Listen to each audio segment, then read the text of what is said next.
Hi pet lovers, thank you for joining Gina's Grooming channel. We have got a puppy spaniel. This is Harley. She is a Cavalier King Charles Spaniel.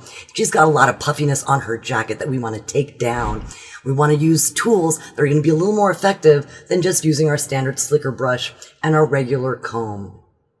So I'm going to go through common techniques that groomers use, a little more intensive, to de-shed our spaniels. The first technique we are going to do is carding. I'm going to be using the Furminator tool, which is a fine tooth blade, right?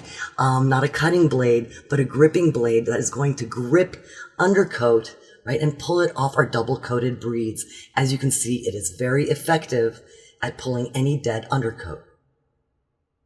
Now, the second technique that I'm going to show you, and anyone who's been watching our channel is going to say this doesn't make sense, but I'm going to show you hand stripping. And yes, hand stripping is usually used for wire-coated terriers to pull dead top coat, right, and reveal undercoat. But for spaniels and certain breeds, we can use the same techniques for hand stripping and apply it to pull dead undercoat for our spaniels. Now, the third technique that I'm going to show you, which is going to be a bit of our focus of our video today, is a banded comb. This is something that you make. It's not something that you buy, and you hear about it on spaniel forums or on hand stripping forums. So before Harley got here today, I went and made a banded comb especially for her. I want to show you guys how I did that.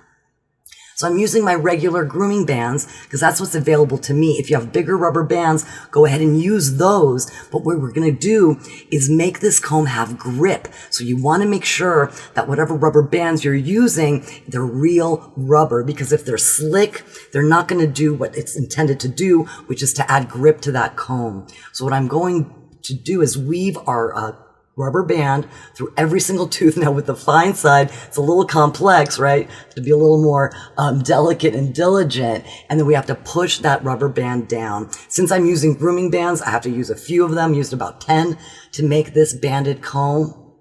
Okay, and I'm pushing everything down so it's uniform on the bottom. And then as I'm finishing up, I wanted to do a close-up and show you the technique. So I'm going over each tooth, right? Especially on the fine tooth side, a little difficult, but then I'm twisting, right? And then going through to the next tooth, weaving it through, and then to the next tooth. And that's our final tooth, pushing it down so that it's even with all of the other rubber bands that we weaved through. And now we have got a banded comb that we're going to use and demonstrate and show you how that is going to work on Harley. Getting back to Harley, okay, with our banded comb, you can see even now it's adding absolute grip, okay, grabbing that undercoat that is dead, that needs to come out. That's going to flatten that jacket. Now, she's a Cavalier, so she doesn't get that really super tight jacket that you'll see on other sporting breeds. But with the banded comb, it's taking off everything very gently, right, that is dead and that needs to come out. You can see how effective that is. We're going to go through every place on her body where I want to just check to see if there's any dead undercoat, and removing that in a really nice, gentle, easy manner with our banded comb. So it takes a little work to create, but definitely worth it to give the pets a really great experience and to give you a very effective tool. Well, all right, guys, let's take a look at what we got. We've got a depuffed Harley. All right, thank you guys so much for your time. Thank you for clicking that thumbs up if you like this video. Thank you for subscribing. We really appreciate it. Say bye, Harley. Bye, guys.